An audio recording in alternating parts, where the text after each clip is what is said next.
Hugues Hector Zogo, bonjour. Bonjour Maurice Arnaud Agua, bonjour Moïse Novillon, bonjour également aux téléspectateurs et aux auditeurs de Diaspora FM. Moïse Novillon, puisque Hugues a précisé que vous êtes bien là, en chair et en os, bonjour Moïse Novillon. Bonjour Maurice Agua, bonjour Hugues Hector Zogo et bonjour surtout aux téléspectateurs et aux auditeurs de Diaspora FM. Apparemment, vous charmez les téléspectateurs et les auditeurs avec votre voix. Et surtout, c'est grâce aux téléspectateurs et aux auditeurs, évidemment, que nous existons. C'est pour eux que nous faisons tout ce que nous faisons, nous déployons comme effort, énergie. Et c'est d'eux également que nous puisons, bien évidemment, votre charme, que vous puisez votre charme. Et notre charme aussi, si d'accord, très bien.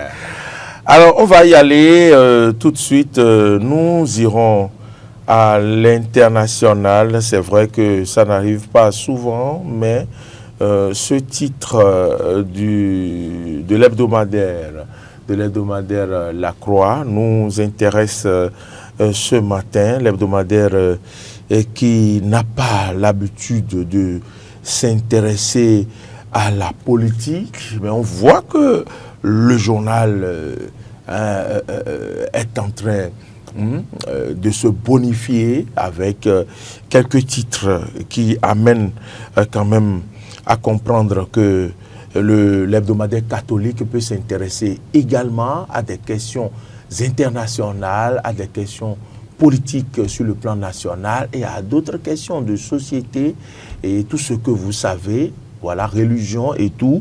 Moïse Novillon, je vais me retourner vers vous, La Croix de ce matin qui s'est donc affiché sur notre écran tantôt. De quoi parle donc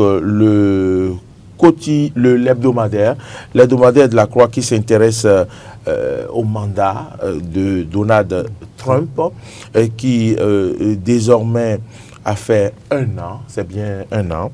Alors, le quotidien, l'hebdomadaire, j'y arriverai puisque c'est souvent les quotidiens ici. Oui, La Croix titre 2e mandat de Donald Trump à la tête des USA. 1 an contrasté à la Maison Blanche. Est-ce que vous avez comme impression que les 1 an passés sous ce mandat, on peut qualifier cette année de contrastée? Bien évidemment, je voudrais saluer à la suite, bien sûr, de ce que vous avez déjà dit, la qualité du travail effectué par les rédacteurs de cet article. C'est un dossier en réalité, c'est tout un dossier. Les téléspectateurs et les auditeurs ont intérêt, bien sûr, à s'en procurer, bien évidemment, pour leur culture personnelle, vous l'aviez dit. Et en réalité, c'est le 20 janvier dernier que le président Donald Trump a bouclé les 1 an de son mandat, bien sûr, quand il a été réélu le 5 novembre 2024 et donc il est entré officiellement en fonction le 20 janvier 2025. Et le rédacteur de l'article, le père Nathanaël Dan, met surtout l'accent sur, bien sûr, les 2 visages de Donald Trump, ou tout au moins les 2 discours de Donald Trump dans le contenu de son article.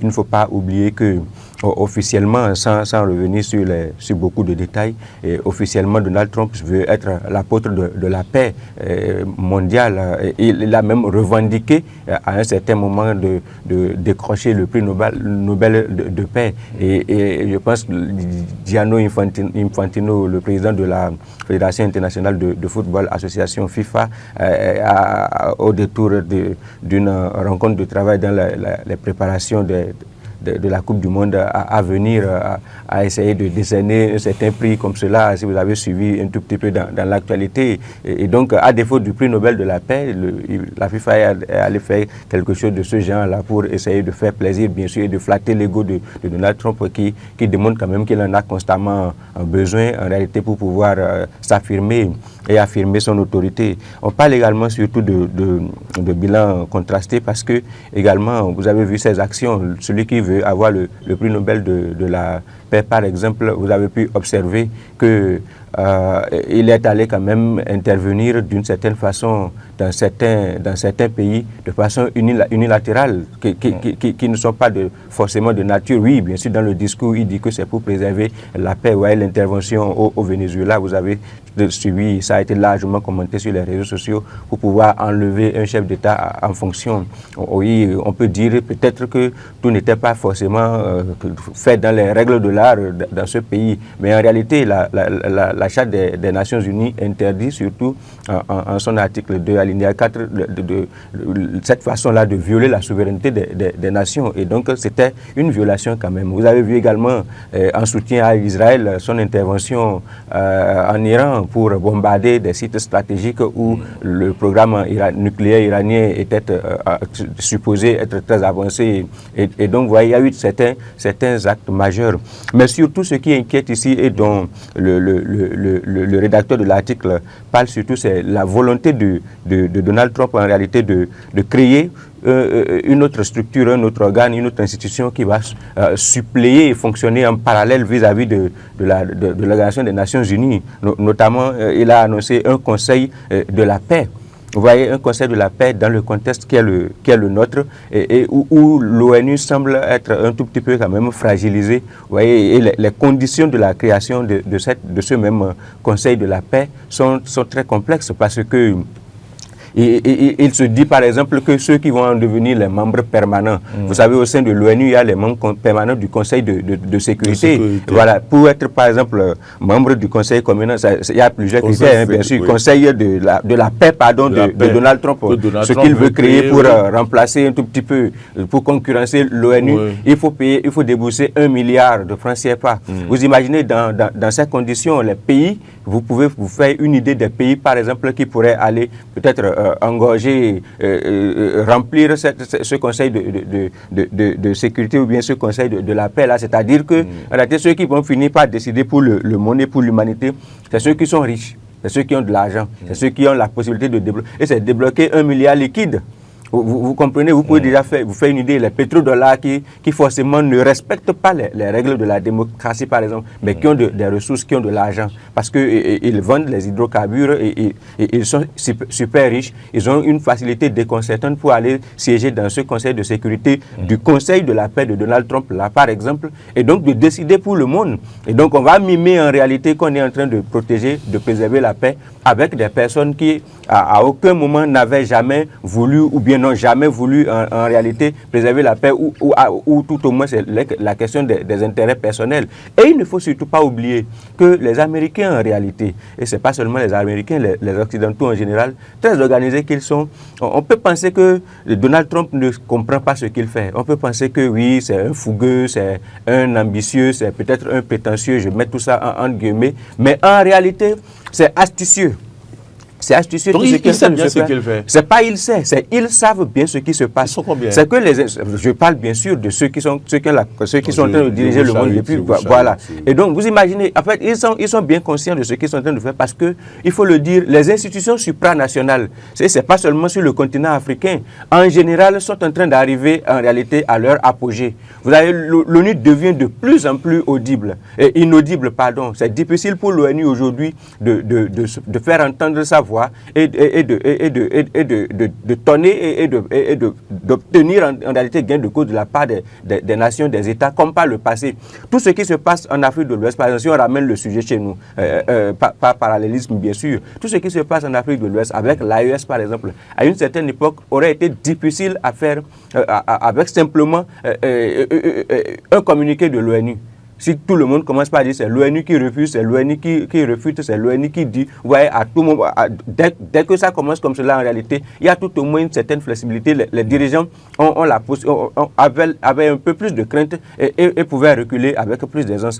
Même dans notre contexte béninois, en 2019, en 2017 par exemple, il aurait été plus compliqué de faire ce qui s'est passé par exemple pour l'élection et l'installation des députés en 2019 par rapport à 2017. 2007 parce qu'il y aurait eu tellement de pression. Et les organisations internationales, bien sûr, qui répondent de l'ONU à cette période-là, mettaient beaucoup plus de l'appui, soutenaient beaucoup plus les actions dans le sens de la démocratie plurielle. Et donc, il y avait beaucoup plus d'outils, il y avait beaucoup plus de ressources pour soutenir les manifestations, les dénonciations et les actions en réalité contre des actions, bien sûr, qui arrivent comme des actions unilatérales où certaines personnes arrivent à vouloir contrôler voilà, le pouvoir. Et ça, ce n'est pas que c'est mauvais en réalité que les États puissent commencer par pouvoir s'affirmer. C'est la preuve qu'effectivement les institutions supranationales sont arrivées à leur apogée et que une institution doit revenir. Vous avez commencé par voir, c'est ce qu'on appelle, en réalité, ça a commencé par être distillé, ça est là déjà dans l'opinion. On suggère déjà, par exemple, dans certaines productions de presse, que l'ONU n'a plus de ressources. On a commencé par entendre ça. Je ne sais pas si vous avez récemment suivi l'actualité. Il y a des articles et des contenus qui arrivent déjà pour dire que l'ONU n'a plus de ressources. Et donc, en réalité, on est déjà en train de préparer l'opinion progressivement à comprendre que les institutions supranationales doivent évoluer, doivent avancer, parce qu'elles ont commencé par montrer leurs limites. Elles sont devenues, c'est pas seulement la CEDEAO et l'UEMOA qui sont en réalité arrivés à leur apogée.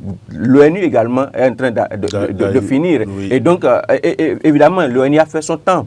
Et forcément, on a éprouvé tout ce qu'il y a comme dispositif de l'ONU pour pouvoir contrôler, réguler le monde jusqu'ici. Et donc, comme cela s'est passé avec les deux guerres mondiales qui ont vu le basculement de la Société des Nations vers l'Organisation des Nations Unies, bientôt, évidemment, il ne faut pas s'étonner, surtout qu'on a vécu également, même si ce n'est pas une guerre à la forme de ce qui s'était passé, bien sûr, vers la fin ou bien au milieu et vers la fin du XXe siècle, on a quand même vécu une pandémie planétaire qui a secoué le monde. C'est semblable à une situation de guerre. Et donc, des événements majeurs sont déjà intervenus. On a vu l'intervention avant le Venezuela, la façon dont les Américains ont débarqué en Irak et en Afghanistan également. Et donc, il y a déjà des événements majeurs qui ont montré que l'ONU n'arrive plus à contenir la fougue de certains États, surtout certains États qui sont devenus trop puissants pour les responsables de l'organisation afin qu'ils puissent avoir les mains libres pour agir et pour se décider.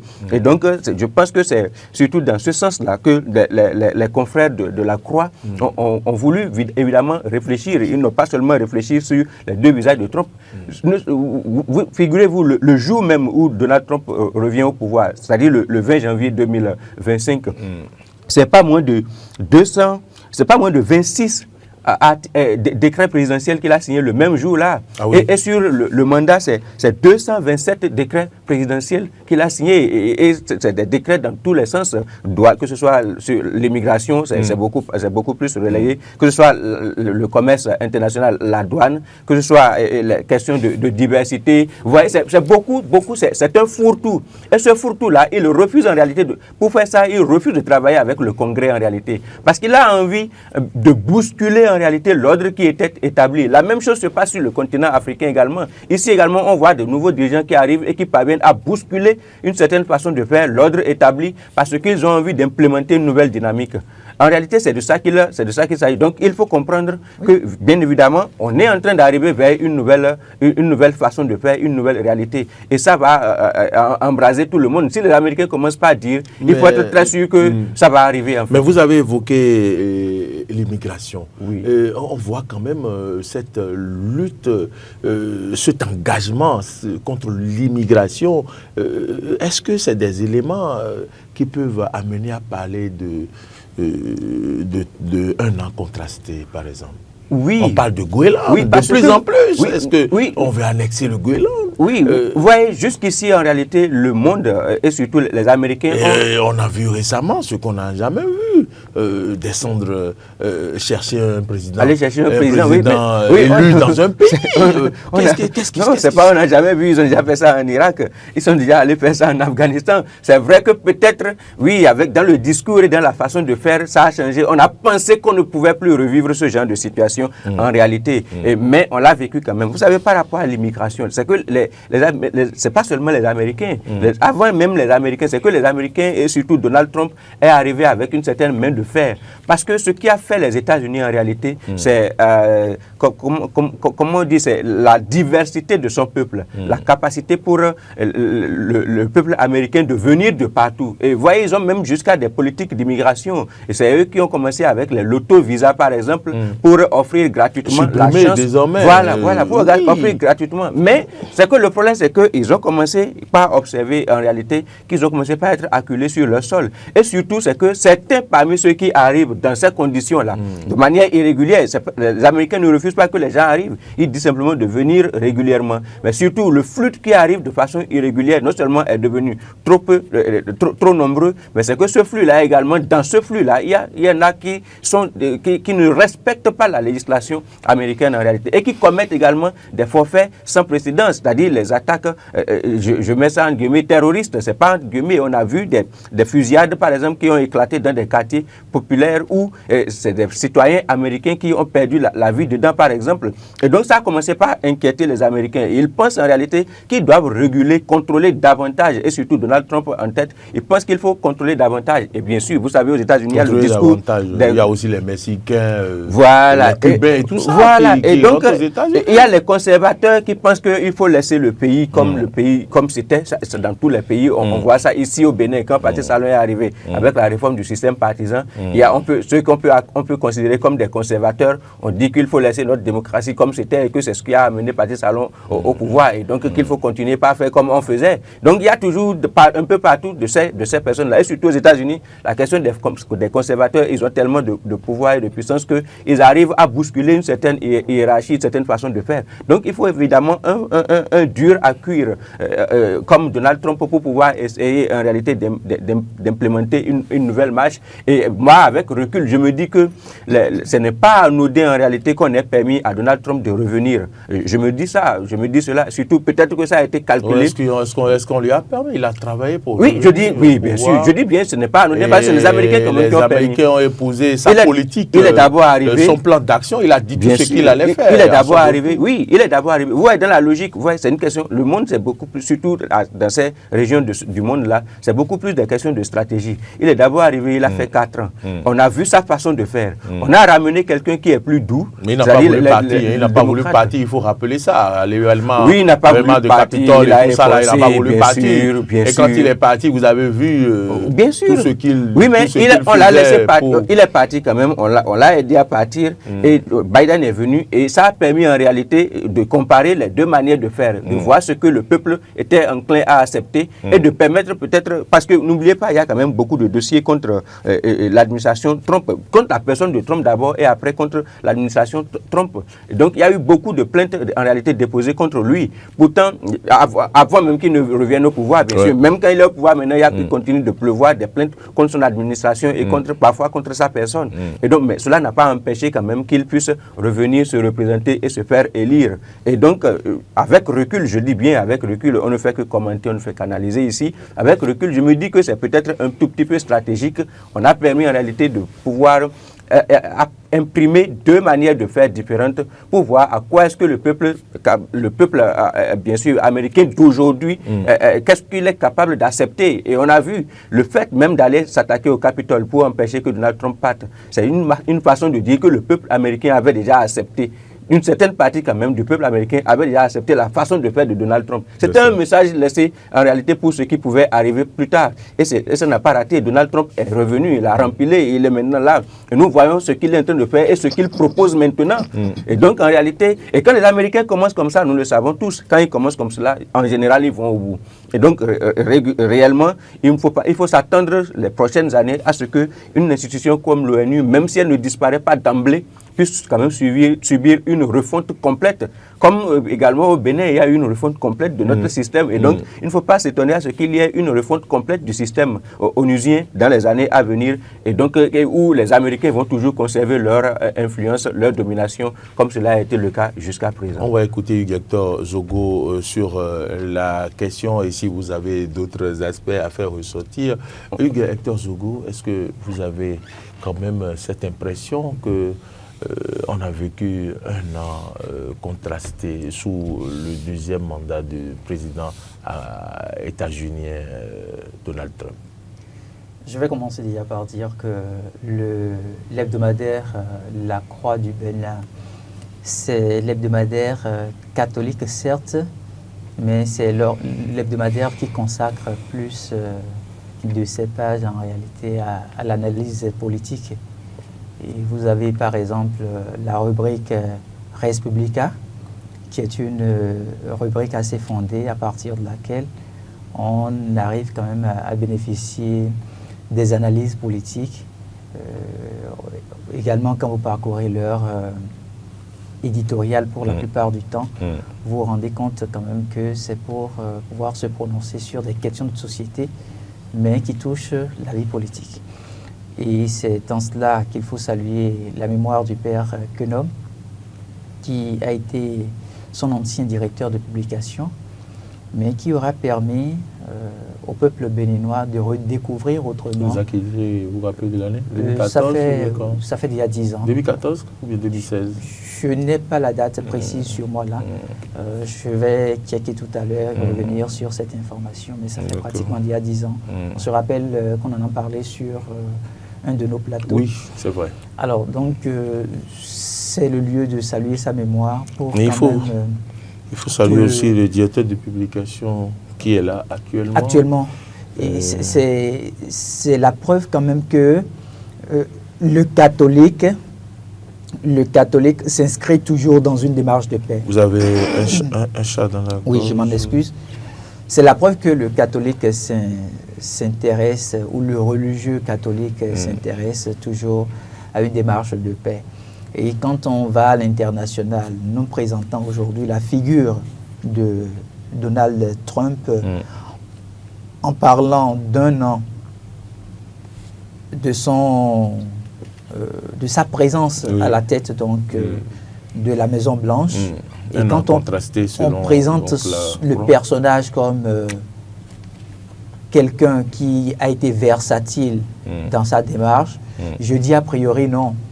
Parce qu'avant que Donald Trump ne soit élu, il a présenté quand même un programme de société. Un programme de société, oui. Et quand vous parcourez son programme de société, vous vous rendez compte que tout ce qu'il est en train de faire aujourd'hui, ça a été déjà annoncé.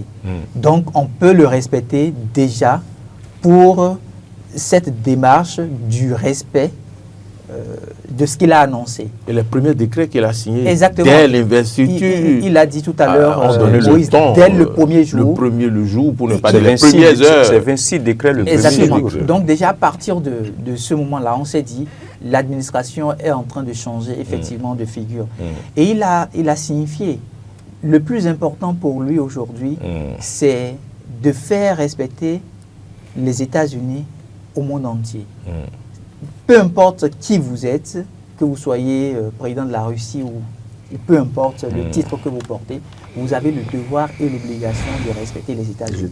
Et quand on regarde un peu, pendant les 1 an de sa gestion, quand on suit un peu l'actualité internationale, on se rend aisément compte qu'il s'est inscrit dans cette démarche-là. Le dernier cas, c'est bien sûr le kidnapping du président vénézuélien.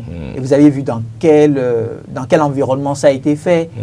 Et ça donne un signal au reste du monde entier pour dire, dès que les États-Unis décident d'atteindre un seuil, rien ne puisse... Ils peuvent aller jusqu'au bout du monde. Ils peuvent aller jusqu'au bout.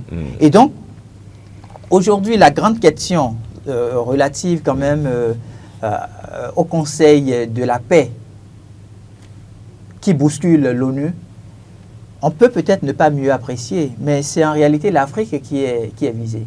Ah oui. C'est l'Afrique qui est visée parce que quand vous regardez, je vais vous donner des statistiques assez simples. Oui, quand vous prenez l'Afrique, c'est 45% de la bauxite du monde entier. Quand vous prenez l'Afrique, c'est 50% de l'uranium du monde entier. Quand vous prenez l'Afrique, c'est 50% de l'or du monde entier. Quand vous prenez l'Afrique, c'est 50% du cobalt du monde entier. Quand vous prenez l'Afrique, c'est 55% de la manganèse du monde entier. Quand vous prenez l'Afrique, c'est 86% du platine mondial, c'est-à-dire ce qui nous permet aujourd'hui d'avoir nos smartphones, les tablettes, il y a la matière dedans, une matière dedans. C'est l'Afrique qui détient le plus de ressources. Quand vous prenez l'Afrique, c'est 90% du chrome du monde entier. Quand vous prenez l'Afrique, c'est également 96% des diamants. Est-ce que c'est en cela que l'Afrique est visée? Est-ce que c'est les richesses de l'Afrique qui sont visées? Aujourd'hui, quand vous suivez un peu l'actualité, vous vous rendez compte que nous sommes en train de vouloir revivre une nouvelle forme de colonisation. Les territoires d'hier qui appartenaient aux colons, ces territoires-là ont commencé par affirmer d'une manière ou d'une autre leur indépendance. Et cette indépendance-là, ça s'affirme surtout sur le plan sécuritaire. Et donc, à l'opposé, on a tout de suite la question du terrorisme qui fait ravage chez nous et qui nous contraint, en tant que continent, à faire appel à la puissance extérieure, la puissance étrangère. Oui. Ça nous permet donc de dire, oui, nous avions voulu être libres, mais malgré tout, on a besoin de votre appui. Et donc, la présence de l'étranger, donc du colon d'hier ou du partenaire d'hier, cette présence-là nous permet aujourd'hui de revenir pour dire, oui, nous sommes partenaires, mais en tant que partenaires, nous allons vous aider à assurer la sécurité de votre territoire, mais en retour, voici ce que nous exigeons, parce que vous détenez ces ressources naturelles que nous, on n'a pas et dont on a besoin.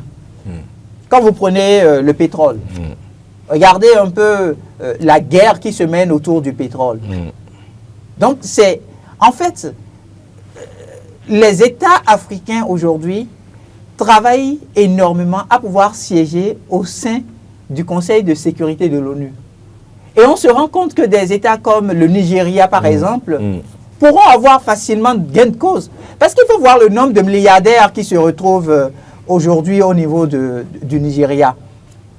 Il faut voir la population du Nigeria d'ici une vingtaine d'années. Disons d'ici 2060. Pourquoi pas?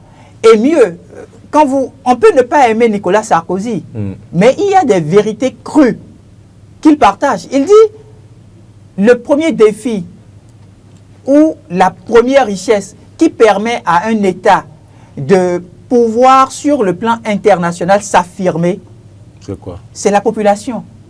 Donc, le Nigeria, dans une vingtaine d'années, va se retrouver peut-être avec... Et pourtant, on nous demande de faire moins d'enfants. Oui, c'est une stratégie, parce qu'on sait que, à force que vous parvenez à être nombreux, vous serez plus fort, vous allez parvenir à faire plus de revendications. Pourquoi la question de l'immigration devient aujourd'hui une question fondamentale? C'est parce qu'on se rend compte que les Africains prennent d'assaut les territoires étrangers.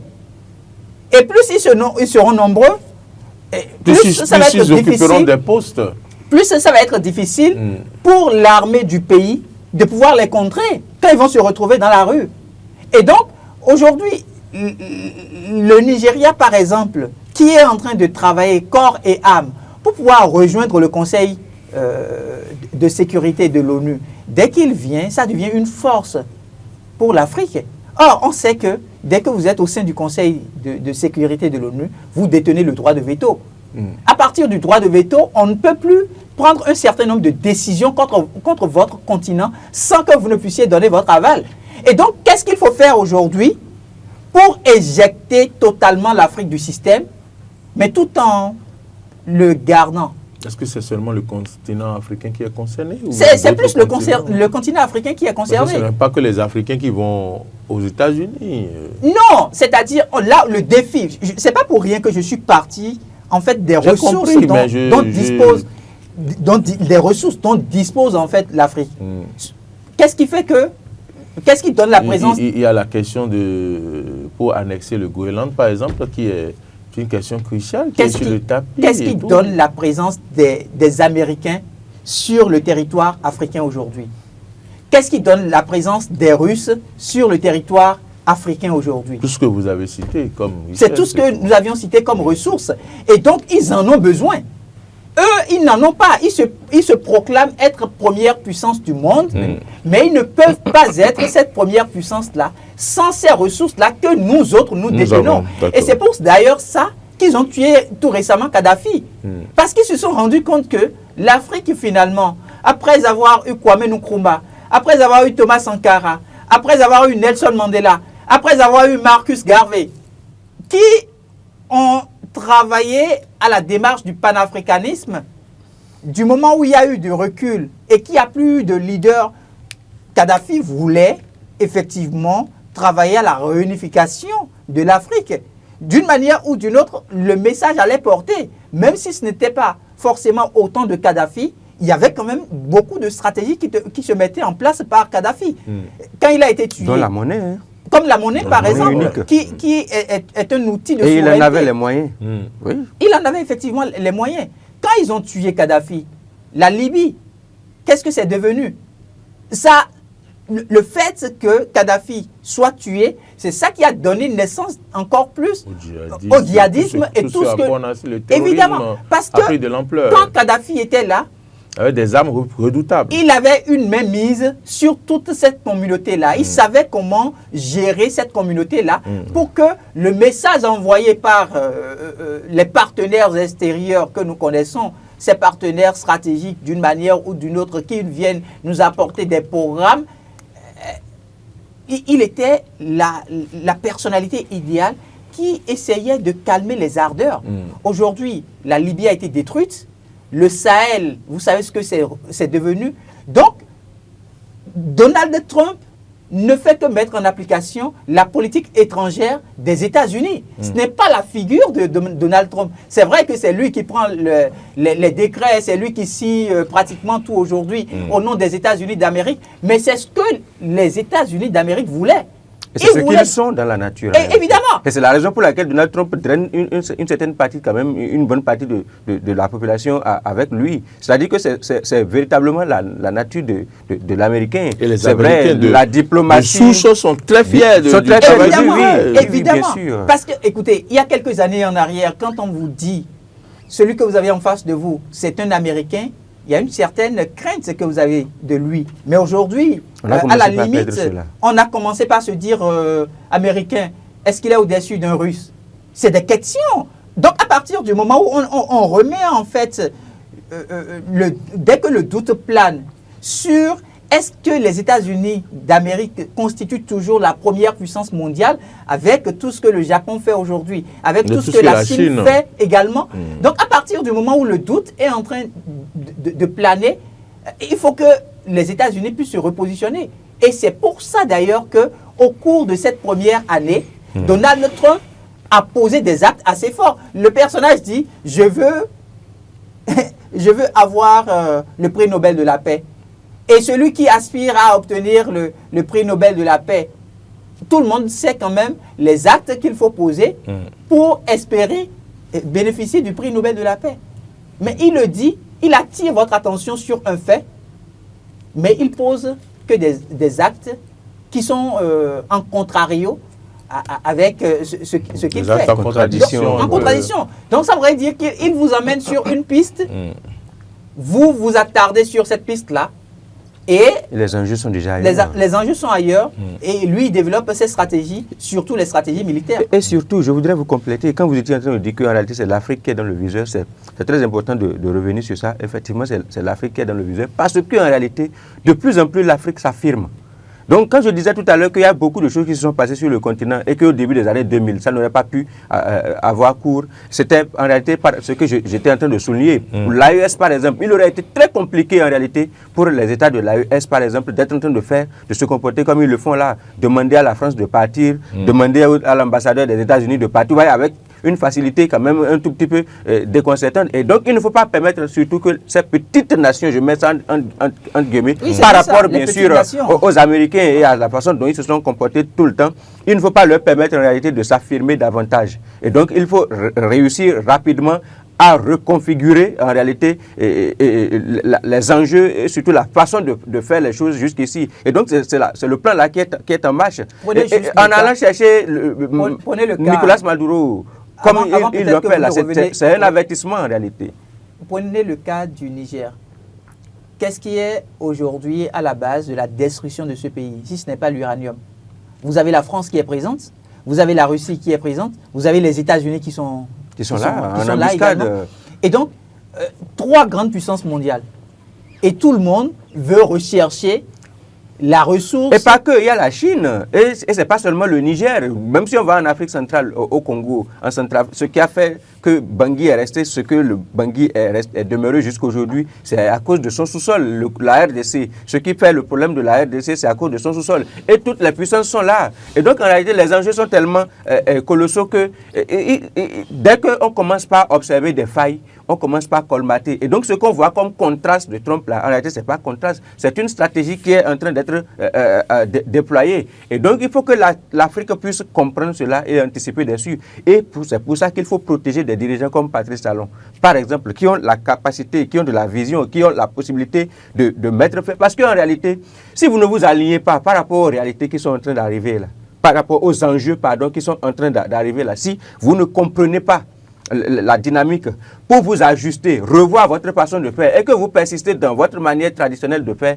les gens vont toujours vous laisser en rade en réalité. On va parler de cette longue liste de pays qui sont interdits, dont les citoyens sont interdits de voyager par exemple, avec les restrictions à géométrie, les restrictions à géométrie variables en fonction de ce que vous êtes capable de prouver en réalité. C'est pourquoi les pays africains doivent comprendre les enjeux. Il ne faut pas rester dans l'euphorie. Et puis les pays de l'AES, quand les États-Unis l'ont fait, les pays de l'AES. Il y a combien de pays de l'AES dans la liste? Oui, mais il n'y en a pas.